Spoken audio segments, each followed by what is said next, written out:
Bueno, buenas noches. La noche de hoy vamos a exponer sobre el tema de etapas de integración económica y globalismo jurídico. El grupo está integrado por Jorge Olmedo Jaime Ramos, José David Mogollón Mesa y quien les habla, Lisbeth Caterina Remolina Carreño. La docente, Eliana Zambrano Becerra. Entonces, ¿qué se entiende por globalización? Es el crecimiento de las actividades económicas, sociales y culturales entre los diferentes países. Integración económica es un grupo de países que firman diferentes tratados y acuerdos para llevarlos a cabo con diferentes políticas conjuntas. El objetivo principal es eliminar toda barrera arancelaria.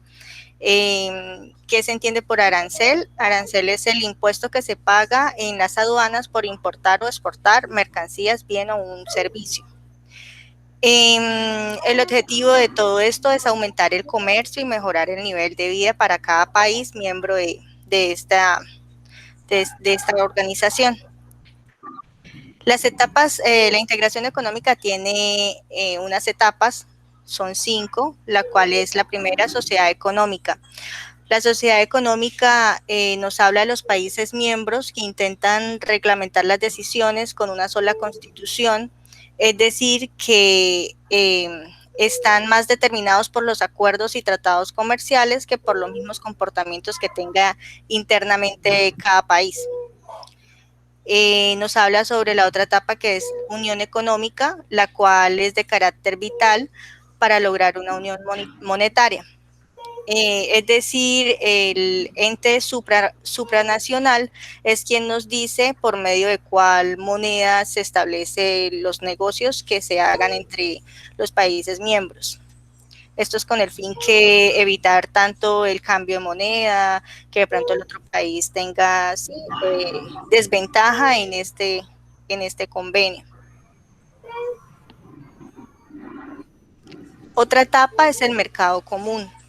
El mercado común nos hace referencia a los bienes y servicios que circulan de forma libre. Es decir, que tanto el país, digamos Colombia y Venezuela, tengan las mismas normativas de los productos que se están vendiendo. Otra etapa es la unión aduanera. Esta etapa nos habla de los acuerdos que su objetivo es lograr que se cobre el mismo porcentaje a los demás países que no estén dentro del acuerdo. Entonces, por decir, si Venezuela y Colombia tienen un acuerdo comercial que cobran el 0% en sus aranceles, a los otros países se les debe cobrar el 3%, digamos, tanto Venezuela como Colombia cobra el mismo porcentaje. Otra etapa es el libre comercio. El libre comercio nos habla de la reducción de las barreras arancelarias, es decir, que los aranceles queden en cero, lo cual internamente al país ayuda ya que está importando al cero costo y nos deja más ganancias internamente. Bueno, esos fueron los temas que me correspondió. Ya continúa mi compañero Josué con el tema que sigue. Muchas gracias por su aporte, compañera Caterina. Bueno. Muchas gracias, compañera. Entonces continuaré yo para compartir la pantalla. Respecto a lo que nos corresponde en el segundo punto de pues en el segundo capítulo de este libro, de esta presentación, vamos a ver el tema de la supranacionalidad. La supranacionalidad e institucionalidad en los tratados comerciales. ¿Qué es la supranacionalidad? Es simplemente la capacidad que tiene todo un bloque económico para tener la personalidad jurídica internacional y así representar y suscribir convenios y tratados entre los países miembros. Más importante aún, esto se traduce como la exigencia de poseer un ordenamiento jurídico común que se impone a los ordenamientos jurídicos locales de las naciones que se integran. Es decir, que cada país que hace miembro de este bloque económico tiende a ceder su jurisdicción, a ceder ciertas obligaciones de su propio Estado-nación o de su propia nación para poder encontrar un objetivo comunitario, un objetivo común contra todos los, en medio de todos los miembros que hacen parte de este bloque económico. Entonces, para que un órgano sea supranacional debe cumplir con estas condiciones.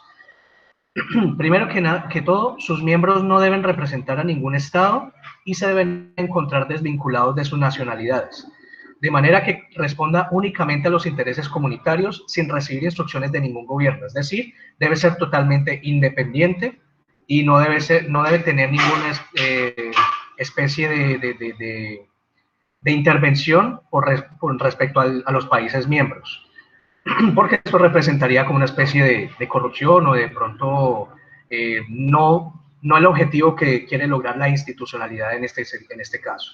Y segundo, debe tener la potestad para dictar normas obligatorias para los Estados miembros y cuya aplicación sea inmediata y con primacía sobre los ordenamientos internos de cada uno de ellos. Es decir, que como tiene la potestad y tiene toda la autoridad delegada por cada uno de los países miembros, puede imponer cuáles son las normas y legalidades que deben cumplir cada uno, con tal de que se cumplan con los acuerdos comerciales. Existen dos formas de supranacionalidad. La supranacionalidad integral o plena, en la cual las funciones son independientes y superiores a los Estados-nación y están totalmente habilitados para dictar normas obligatorias para todos los Estados miembros y deben entonces cumplirse tal cual y a cabalidad. Y también está la supranacionalidad limitada o restringida, que esta solamente hace hincapié más en la forma y la incorporación de las normas como tal, porque ya la independencia formal de los miembros ya es de cada uno. Por supuesto que esto tiene una importancia súper grande en el tema de institucionalidad internacional, porque esto genera efectos multiplicadores de confianza y de seguridad. Cada vez que se genera un bloque supranacional, un órgano de estos, se crean organismos jurisdiccionales que hacen cumplir dicho orden jurídico entre los Estados miembros. Por ejemplo, el Tribunal de Justicia de la Comunidad Europea para el caso de la Unión Europea y el Tribunal de Justicia de la Comunidad Andina. Como les decía al principio, ellos tienen toda la potestad y la autoridad para garantizar el cumplimiento de las normativas capaces de hacerlas cumplir y de hacerlas respetar. Y si hay algún país que de pronto, algún Estado miembro que no cumple con los acuerdos comerciales, estos generan una sanción y que es algo que debe ser demasiado delicado porque justamente se está tocando el tema jurisdiccional. Entonces, eso es lo que significa este tema y pues continuamos con el siguiente tema que ya le corresponde al compañero Jorge.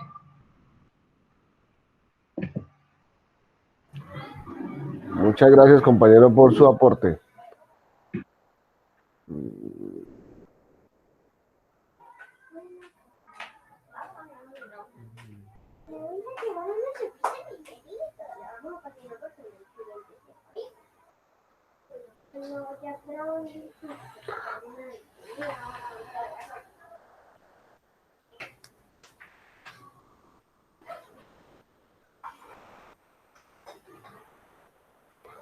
Bueno, les pido disculpas. El punto a tratar por mi parte es sistema de solución de controversias.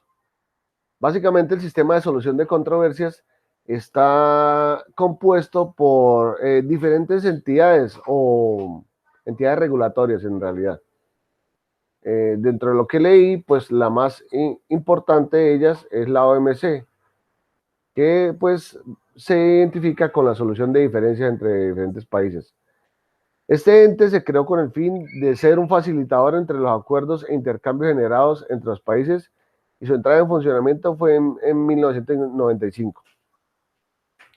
Recogí alrededor de todo ello algunos antecedentes, como que son instrumentos esenciales para progreso de las etapas de integración económica. En la práctica son los árbitros del comercio internacional, verifican la eficacia de los organismos de control en los tratados. Hecho más destacado es la creación de la OMC. Nacen de la práctica del Tribunal Permanente de la Justicia Internacional, fortalece la medida antidumping. Eso me pareció bastante relevante, porque pues eso lo que busca es como la equidad y la sana competencia entre los países. En 1997 concluyen satisfactoriamente las negociaciones sobre servicios financieros e incentiva a a crear más acuerdos comerciales regionales. De una u otra forma, pues le ayuda velozmente a la economía.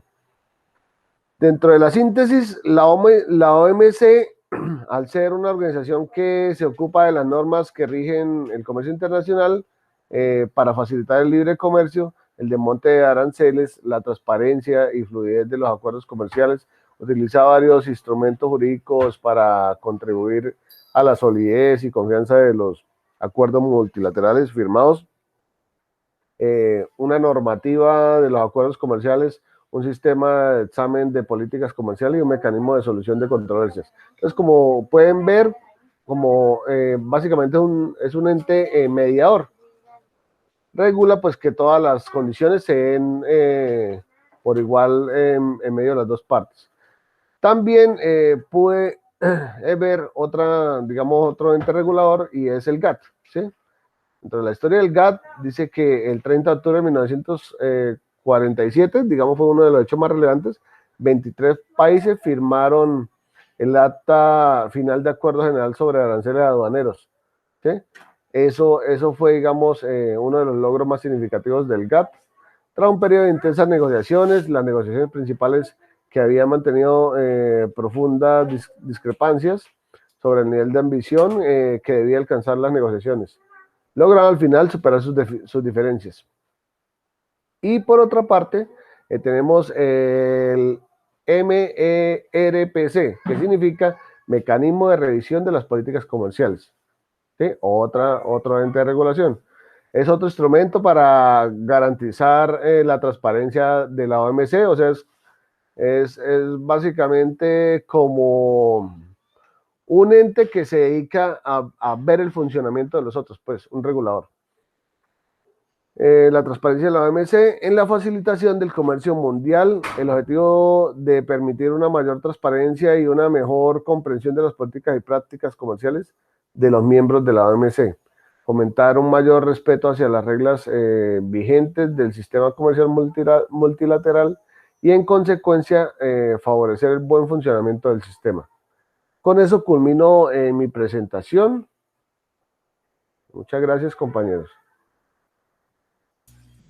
Gracias. Bueno, el otro tema del cual vamos a hablar es derecho comunitario. Espérame. Bueno, este tema lo vamos a tratar todos en conjunto, es algo más que todo como para socializar este punto específico en el que se trata el derecho, ¿qué? El derecho comunitario. Derecho comunitario. Bueno, entonces... Sí, bueno, pues si quieres empiezo yo rapidito acá, a una generalidad acerca de este tema, entendiendo el contexto de cómo se creó todo este tema de la integralidad comunitaria e internacional. Fue después de un hecho que marcó la historia, que fue la Segunda Guerra Mundial, en la que muchos países quedaron muy afectados, no solamente económicamente, sino también la parte civil, la parte de sus vidas se vio perdida. Entonces, cuando hablamos del tema económico, el tema financiero, para poder volver a retomar y a reforzar todas esas pérdidas materiales que hubo, también hay que hablar del tema de derecho comercial, porque hay que evitar y buscar por todas las vías diplomáticas cómo prevenir nuevamente conflictos internos y poder generar una unidad y una unificación de los bloques económicos. Eso es lo que se trata ese artículo y eso es lo que generaliza este punto del derecho comunitario. Entonces, si quieres, compañera, puedes compartir y pues, continuar el aporte.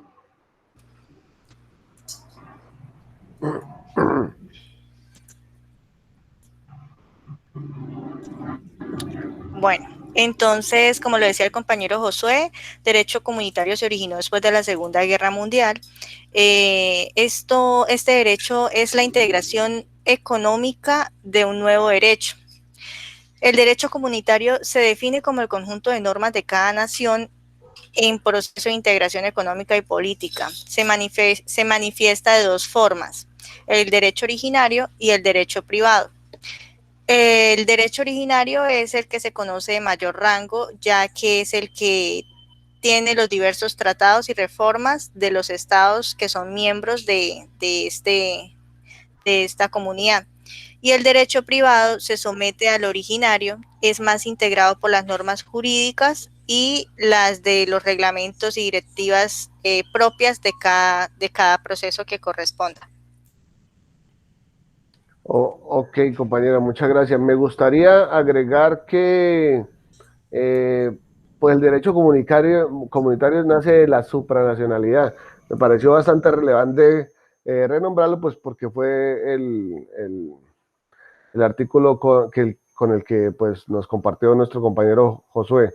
Y pues sí, básicamente entre sus mayores, digamos, funciones está, pues, está la de enfocarse pues como tal en la norma jurídica, ¿no? ¿Sí? Eso es así como lo más relevante que puede leer sobre el tema.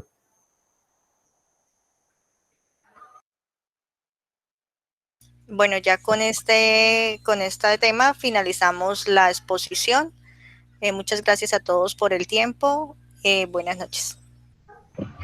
Muchas gracias, compañeros, y muchas gracias, Muchas gracias, profesora, por... compañeros, y muchas gracias, profesora. Feliz noche. Buenas noches.